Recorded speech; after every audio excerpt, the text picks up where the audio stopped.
The most terrifying and most rewarding time of the year has come. Black Friday is already here. Meet Dire Tide on dotaboom.gg, and it's not just another event, but a real jam for those hunting free stuff. Only here you can get free daily cases every day, and the higher your account level here, the more cases you can open. Our reputable, provably fair system guarantees that every opening will be fair and absolutely square. Open the Bounty Curse case and get up to 4 skins in one go, and collect Greevil Taffies. Then go to the candy store and exchange them for Arcana items and other expensive skins. The more active you are on the site, the more Taffies and free cases you'll get. The most active players will get to the daily leaderboard, where we give away skins worth over $100. Or you can even make it to the weekly leaderboard, where the top 20 players will share exclusive rewards worth over $300. So hurry up and get your cool bonuses. Use this promo code and get a bonus of 5% on your deposit, a free case, and a bonus of 50 cents. But you better be fast, there are only 100 activations available. So don't waste your time, click the link, use the promo code, grab your bonuses, and then come back and continue watching. Hey, what is up guys? It's your boy Jimbro Speed here, and today we're back. We're back with how to counter the meta. We got 5 heroes. We're going to be covering Jug, Ursa, Pudge, Spearbreaker, and Quap, breaking down how to counter these heroes because these are some of the top picks. High pick rate, generally high win rate. I guess Quap doesn't have like the best win rate, but the heroes being picked a ton. So yeah, I thought this is a video that people have really liked in the past. It's obviously super useful, and so let's get into it. I'm going to be giving 3 to 4 heroes that counter them, usually 2 items, and then 1 or 2 tips for each of the heroes. So let's get into it. Okay, starting off with Jug. The first hero is Ursa. Now, I'm going to spend most of my time on this video kind of talking about the heroes, because I do think that it's the most relevant. Like, especially items, I'm going to spend less time on items, unless I think it's, like, really important. But, okay. So, Ursa. Ursa is probably the best carry-to-carry matchup against Jug, at least that I've seen. So, there's a couple of basic reasons why Ursa is so good against Jug. Honestly, it just makes sense. Number 1, this hero rushes Basher, right, or buys an early Basher. That's obviously very good against Jug. I think the main way to counter Jug, and I'm going to break this down a bit later, is to burst him. So that's huge. The next thing is Enrage is naturally very good against Omnislash. The duration of Omnislash is around 5 seconds, and Enrage at max level is 5 seconds. And so you're super good with your 80% damage reduction in tanking Omnislash.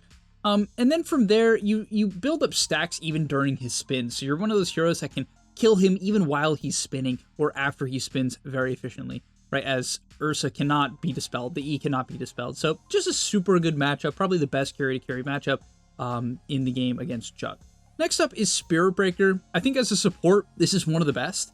Now, I had the idea when I was making this video that I wanted to suggest saves, but as I looked into the numbers and thought about like my own experience, I think heroes with saves that are theoretically good against Omni sometimes aren't fast enough. Like, there's points in the game where Jug Omnislash kills so fast that it's actually not quick enough. So I think the best way to counter Jug is stuns, and the best stunner against Jug is definitely Spearbreaker, right? You're a hero with 2 BKB disables, or, you know, stuns through BKB. That's obviously very good against Jug, right? If he's getting charged and he spins, you know, you still can hit him with the charge and chain stun him afterwards. You do have to be careful that when spin ends, it hard dispels Jug, but as long as you're semi-aware of that, Spearbreaker is naturally going to be super good against Jug. Just a solid matchup. It's also a hero that can buy Lotus Orb at a pretty reasonable time, and that is definitely a nice item. Okay, and finally, honestly, maybe my favorite matchup in the game against Jug is Legion Commander. I think this hero at the top level is a little tough because she doesn't jungle super well, and she doesn't push waves, and I think that's pretty problematic the better you get, but even then, I do believe that Legion is underrated against Jug at the highest level.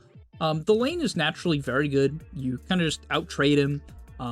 You can fight him when he's spinning with your E. You can literally just man up. If you have the barrier facet, you can unironically just click him when he's spinning, and you're probably winning the trade. And then in the game, it's just a good matchup. Blade Mail is inherently very good against Jug, right? He hits very fast, but the biggest thing is that Jug is a very low health hero, right? Very commonly, Jug with 3 items, Manta, Butterfly, Battle Fury, is like 1700 health or something super low. And so you can burst this hero. Like, Jug is a very burstable hero. And Legion is just the best in the game at that because she buys Blink Blade Mail. And Jug just dies to blade mail. He hits insanely fast and has no health. And on top of that, Jug items are kind of clunky. It's not a hero that can feel good about buying an early Linken's. I literally had this discussion with a friend of mine, and like the item build gets weird. It's like, oh, you could buy Sanjin Yasha Scotty, but then you're kind of like low damage and Omni Slash doesn't feel that good. You can go with the standard Manta Butterfly, but then you just die to Duel. So yeah, just a tough matchup. And last thing for Legion Commander is that Duel just naturally goes through Spin. Even when Spin hard dispels at the end, it does not get rid of Duel. And so yeah, Duel is just super good against Jug. Okay, in terms of items, keeping it pretty basic here, just remember to buy Ghost Scepter. This item did get nerfed. I would say this is a reason Jug has come into the meta. Previously, you used to be able to buy BKB and click Ghost Scepter during BKB. As of last patch, you can't. However, it's still good if you don't have a BKB on core and support, both roles, right? You can, any role, you can buy Ghost against Jug, and if he's not paying attention, a 35-minute Ghost Scepter can literally win you a team fight. So please be aware, if you are a core player and Jug is running over the game, run in, bait him to Omni you, and click your 1500 Ghost Scepter. Even if he ends up buying a Nullifier, then whatever, you forced him to buy a Nullifier, you can sell the Ghost Scepter. You know, like, please keep in mind this item, and for subs, just think about Solar Crest against Jug, right? Save people during the Omni Slash, pretty basic, nothing complex there. Okay, in terms of gameplay, two things. I mentioned it already in the heroes, but think about all-inning Juggernaut. This hero is easy to burst. If you get stunts off on him, he does not have status resist. He tends to buy Manta, and again, he's very low health. So this hero is very, very burstable, can die from full. Obviously, if he doesn't die from full, he's super good at turning because of Healing Word and Omni. And then the next thing is kill the Healing Word. All throughout the game, kill the Healing Word. Even when it takes 3 hits, you kind of need to kill it. But just in the lane, guys, it's 75 gold, 75 XP. In the lane, kill that shit, right? Get angles, go through the tree line, use spells, like kill it. It's 2 creeps, full creeps. And in the game, it's just a broken spell if not addressed. So if you're going on the guy, pay attention. Like, really make sure you're killing the Healing Ward. Okay, let's talk about Ursa. So how to counter Ursa. Couple of heroes. First one that I love personally is Shadow Demon. This is one of my favorite matchups. You have a save against Ursa, which is great. When, you know, Ursa's going on someone, you can disrupt them. That's super great. But my favorite part of this matchup is Shadow Demon's ulti, right? Demonic Purge. It purges overpower, right? So Ursa's like attack speed buff, completely purgeable. Through BKB, right? So Shadow Demon, really good at just kind of purging Ursa. And if he enrages after you've purged him, he's still slowed during the enrage. And so Demonic Purge is really great against Ursa. You have a save against Ursa. And another interesting thing as well is your E, your poison, does not get dispelled. And so when he enrages, you can keep the poison stacks going up on him, right? And that's really frustrating for him because potentially when enrage is over, you can kill the guy, right? With 4 or 5 stacks. If you've been building him up, even 3, you know, sometimes is enough. Okay, for carry-to-carry matchups, I'd say Troll is probably my favorite matchup. Nothing crazy here. It's just kind of like, you have mischance. You technically can buy Ags and dispel the Ursa, but it doesn't go through BKB, so it's until you're level 25, so it's pretty fake. I would not rely on that at all. Just standard items, standard Troll items, Battle Fury, SNY, BKB, Basher. It's just kind of good enough. Even an enraged Ursa gets stuck in Troll ulti. Very hard for Ursa to disengage. Very hard for Ursa to burst Troll because of the mischance. Just a tough matchup overall. So yeah, probably my favorite carry-to-carry matchup. And for another hero that can be played core or sup and is very good against Ursa, but I would say mainly as core, is Veno. Big fan of the Veno mid or off lane against Ursa. Just a lot of slows, a lot of tick damage. And something that's interesting about status resist against Veno, as far as I'm concerned, I just tested this against Bulldoze on Spirit Breaker. If Veno is against Spirit Breaker, the Gale and Poison Sting do not get affected, and so these abilities just kind of like stick on these heroes even with status resist, which is really problematic. So that's a huge reason. You do have to be careful about Veno ultiing status resistance because it does just kind of get negated. So you got to be careful in this matchup. Do not Veno ulti an enraged Ursa. You have to be careful. But as long as you do that, you're very good at kiting the hero. And if you're a core, I love the items that you buy. You buy Hurricane Pike first, which is one of the best items. Right, Force Staff, just HP, very, very good. And Manta style, you can, you know, react to him jumping you and create Mantas, make it hard for him to find the right target. You know, even though you will have stacks on you, it just kind of buys you some time to get off your Hurricane Pike or do whatever you need to do. Let's talk about items. So the first one is Yules. If you use Ursa, now, unfortunately, Yules is kind of a shit item, I'm not going to lie. Like, this item's just hard to buy. I'm suggesting it, but you need to make sure you're buying it on a hero, like, that can use it. And there aren't that many good examples, but maybe like a Leshrac, Void Spirit, Ember Spirit, Quops. You know, you can think about it even on sups. So let's say you're playing like Bounty Hunter, a hero that has very flexible items, or like Spearbreaker, where you can kind of buy anything and feel okay about it, then it's good to keep this item in mind. Because if you use Ursa, Yules goes straight through status resist, so it counters him during enrage, and it purges his overpower. So it's just really good against Ursa, this item. And the next up is Orchid. So specifically Orchid, when he's buying Ags. So a lot of Ursa players like to greed out and buy Ags before BKB, and sometimes they won't even buy a BKB. And when this happens, you can just straight up Orchid the guy, and it often just kills him. Like, I've seen this matchup, Ursa against Orchid with no BKB a few times now. Sometimes in coaching sessions where I feel like, you know, people like to greed out no BKB for way too long, and you can just punish the guy. So if you see the Ags no BKB Ursa, just keep it in mind. Late Orchid can literally break this hero, even when he's like 5 slotted if he has the wrong item. So it's something to watch out for. In terms of tips, so for gameplay, this hero is very gankable early on. This hero is very weak level 1. At level 2, it's still only okay. But especially level 1, you can definitely like go on this guy in the lane. And then in terms of like, let's say you're playing mid, you can gank this hero very easily level 4 to 5. He's not tanky. Usually he's fighting a lot, so he's going to be low health. He isn't that good at disengaging, right? The Q is not that good. And so when this hero is like 4-5, you can gank him. Like if you're a +5, you can gate on him. If you're a mid, you can rotate to him. If you're a carry, you can gate on him. Like this hero can be shut down early. He recovers like only okay in the jungle, like not that fast. It's not a Sven, it's not a TB, you know, something like that. So yeah, definitely something to keep in mind. And then the next point, just remember to keep an eye on Roche, right? You have to, when you're playing against Ursa, keep an eye on Roche post minute 15. That's usually when he's going to start going for it. So just try to remember, keep an eye on it, place a ward. Sure, he might smoke in, but a lot of players greed it out. They're just going to walk in, and you can literally win the game on the spot if you snipe him out when the Roche is low. So yeah, think about getting a nice ward. If you're playing core or support, it doesn't matter. You can place wards as core and scout out the pit. You are allowed to do that. It's free. Next up, let's talk about Pudge. So Pudge honestly might actually become real meta. I feel like the hero's been on and off where like certain players have been playing it, but I really do believe that a lot of teams are gonna start trying this Pudge hero. I've been seeing it more and more in pubs, quite a bit in the pro scene, especially from Yamich. And yeah, let's talk about it. Let's break down Dota's most popular hero. So first counter is Undying. This one, you know, you steal his strength. So if it's core to core, if it's sup to sup, it doesn't matter. Stealing Pudge's strength early on, you're going to trade well into this hero. Other than that, I think Flesh Golem is just really tough for Pudge. If you hook Undying, he generally will get off his ult. He can very easily just like, kind of just beat you to death, out-man fight you.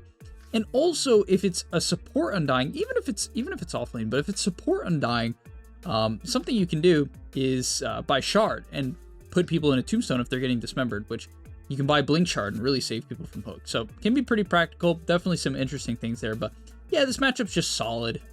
Decay is so good in the laning stage, and Flesh Golem and Tombstone are things that Pudge just doesn't really deal well with. His low attack speed makes it very hard to deal with rotting mid zombies or just Tombstone zombies. So super solid matchup there. It can be core Undying, support Undying. Honestly, core Undying's better because you buy Pipe Lotus. Those are some pretty problematic items for Pudge. So yeah. All right, next up is Grimstroke. This matchup, it's funny, it's kind of like Undying, where Pudge's low attack speed gives him pretty big problems against Grimstroke bug, and honestly, silences are very, very good against Pudge. So the reason why is, number one, if you're trying to burst Pudge, you need to stop him from getting off his E, and usually he's too tanky where you can like burst him in a stun, but if you silence him, right, with something like, you know, a Grimstroke bug, it's very hard for him to get it off.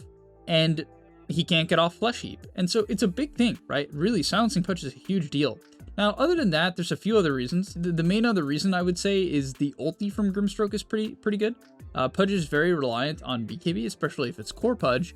He's very reliant on BKB in the late game. So yeah, linking him to people is super nice. Last thing to mention about this matchup, when you ink swell people, I actually think it's just kind of just a very good ability against Pudge.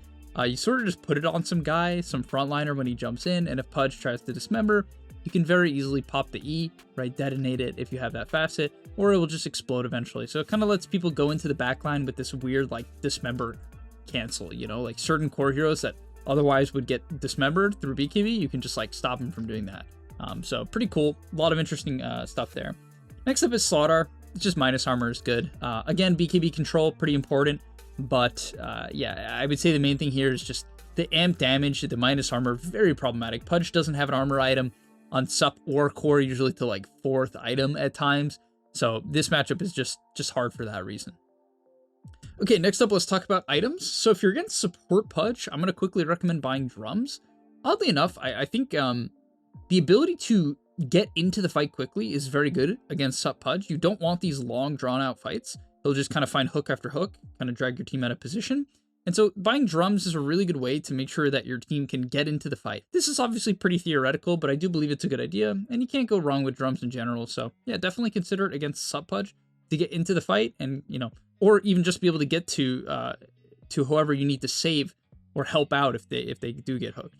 And then other than that, just Pipe and Glimmer. I wouldn't say, like, yeah, I could suggest something like Orchid, similar to countering Ursa. Not letting Pudge get off Flesh Heap is very practical to burst him, but yeah, I would say Pipe and Glimmer are just very natural items there.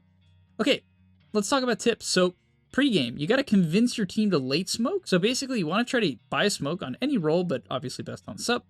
You can buy a sup in the you can buy a smoke in the pre-game and use it on your allies before the runes, so that Pudge cannot easily hook them when they go for the rune.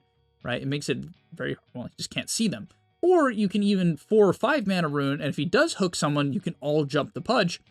And it's a good way to counter out Pudge's pregame, because Pudge very frequently gets first blood. And so you gotta find a way to deal with that. And it's gonna be coming from a late smoke, which you'll pop 40 seconds before the rune spawn. Okay, next up is keep track of his E. So if you can't silence him, and he's gonna get it off, make sure you're paying attention to it.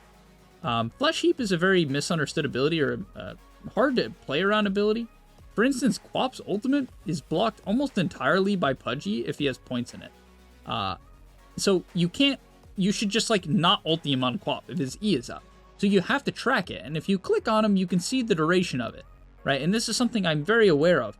For instance, if you're playing something like Viper, maybe you should wait with your ulti. If you're playing something like Skywrath, you should not ulti the guy at all. Right? If you're playing Batrider, maybe you should wait to lasso him. Maybe you should wait to, hop on top of him with Firefly. Whatever, any sort of tick damage, you need to pay attention and kite it. If you are a tick damage hero, and there's quite a lot of that. Even something like Death Prophet, right? You either need to silence him, or you need to, be careful about the Flesh Heap before you run into him. So just very good to track it. It's a good habit to get into. Okay, let's talk about Spirit Breaker. One of my top-rated pos 4s of the patch. Probably will make that list soon. He'll definitely be on it. If not number 1, we'll see. Maybe a little spoiler there, but okay, first matchup is Venom. I kind of talked about this in the Ursa example, but if you Gale and Poison Sting Spirit Breaker, even when he's bulldozed, they last full duration. I don't know why, but maybe it's just a mechanic I don't understand. You guys can write in the comments if you do understand it. However, Venom's ulti does get reduced by bulldoze, so you got to be careful. Don't ulti the Spirit Breaker when he's charging in with this bulldoze, but do Gale him and do put Poison Sting, and it does a lot of damage. On top of that, Vessel also doesn't get reduced by status resistance. That's a really good item at killing Spirit Breaker and chipping him down. And also, Veno just, again, buys good items against Spirit Breaker. So if it's core Veno, it's going to buy Hurricane Pike. Fantastic item against Spirit Breaker. Very good for kiting him or getting back into position after he ults you. And yeah, also just like Plague Words, very annoying for Spirit Breaker. You can kind of scout him out when he's charging. You can push waves without showing, which is super huge against charge. Talking about pushing waves without showing, this isn't the best example, but is Mars. Mars one-shots creep waves, which is really nice, but Mars is just a very nice hero against Spirit Breaker. In teamfights, the arena is excellent, right? If Spirit Breaker has already charged in, one of the best ways to trap him is with abilities that don't get affected by status resist. This can be things like, Black Hole, Tidehunter Shard, and Mars Arena is probably one of the most practical ones. Also, if he's charging in and there's already an arena up, right, it will block the charge, which is awesome. Super practical. Heroes that accidentally block charge in teamfights are very good against Spirit Breaker. For instance, Dark Willow, I didn't put her on this list, but she, oddly enough, in my opinion, is pretty good because that interaction will just happen a lot where he can't charge through her brambles. So yeah, Mars, very good. Also, you naturally will push him away, cancel charge with God's Rebuke and with Spear. So a lot of good options there. And finally, is a hero that isn't popular at all and has terrible win rate, but I did want to put it. I do believe this is one of the better matchups against Spirit Breaker, and that is Batrider. If you end up laning Spirit Breaker with Batrider, Batrider support in particular, you kind of just destroy him. You completely outtrade this hero. It is a 100-0 matchup. It's really tough for Spirit Breaker. And in the game, you are a hero that can actually stick on top of him because you're so fast with Stoked, the Facet. You can actually kill this guy. And on top of that, Flame Break is one of the best abilities in the game at canceling charge. It's giga high range, and it just knocks him, right? So it's really good for canceling charge. You can basically chase this guy, chase him. When he tries to charge out, to get away from you because you destroy him naturally, you just cancel him with Flame Break. Okay, let's talk about items. Yules is the natural one. You purge Bulldoze with Yules. Again, this item kind of sucks, which helps Spirit Breaker in the meta. It's just a hard item to buy for most heroes, but if you can, again, same examples as before, then it's a good option. If you purge him when he charges in, it's super high impact, deals with his Facet that makes him go really quickly, and deals with his status resist. Then Vessel, as I mentioned, this item's just kind of nice against him. I wouldn't say it like giga counters him like it does against certain regen heroes, but it's still definitely very good. And then finally is Force Staff. This one's kind of weird, but I was thinking like Force Staff Atos. It's semi-practical. This isn't the best example, guys, I will admit, but I don't think there's that many items that like annihilate Spirit Breaker. But yeah, Force Staff, you can click in on him to cancel charge, and you can save people who get pushed out of position by him. And so I think it's a nice item against Spirit Breaker. It doesn't destroy him, but there's some things there. You can cancel charge with Force Staff. It definitely can work. Okay, in terms of tips, I would say definitely take objectives as a team, right? Look to 5-man. Things like Tormentor, Roshan. Spirit Breaker does not like these team fights nearly as much as he likes an open map state where he's going to look for pickoff after pickoff. That's where the hero really thrives. So taking objectives as a team, things like the 20-minute Tormentor, really important against Spirit Breaker, as he tends to be a bit weak in these team fights. Not useless, but a bit weak. And then this is I would say a better tip, is don't waste disables on him when Bulldoze is active. I think a big mistake a lot of supports in particular, but obviously certain cores have disables as well, is they waste their abilities on him when his Bulldoze is active. He'll be charging in, and it's like, oh shoot, the Spirit Breaker's charging in, we gotta disable him. But in reality, if he's already tanky enough and you're not gonna burst him, let's say you're playing something like Lion, and you hex him, right? Or you impale him. He's basically just gonna walk it off most of the time, right? And now the enemy Leshrac is jumping your backline, the enemy Quap's jumping you, some carries jumping you, and you don't have your disables, right? So you gotta be very careful. If you're going to disable him, make sure it's to cancel his ulti to save a core, which might not even work, but, maybe they'll get their BKB off while he's disabled for a very short time because of Bulldoze. But yeah, make sure it's for a very good reason, like you're actually going to burst him or you're saving your core. And the last tier we're going to be talking about is Queen of Pain. Most of the examples I have here are to counter a mid Quap, which is the most common Quap. The first hero is Ember. This matchup is fantastic.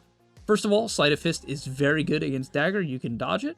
Next up, you have some of the best control for Quap, so she can't just blink away from your ganks, right, in Slight Chain.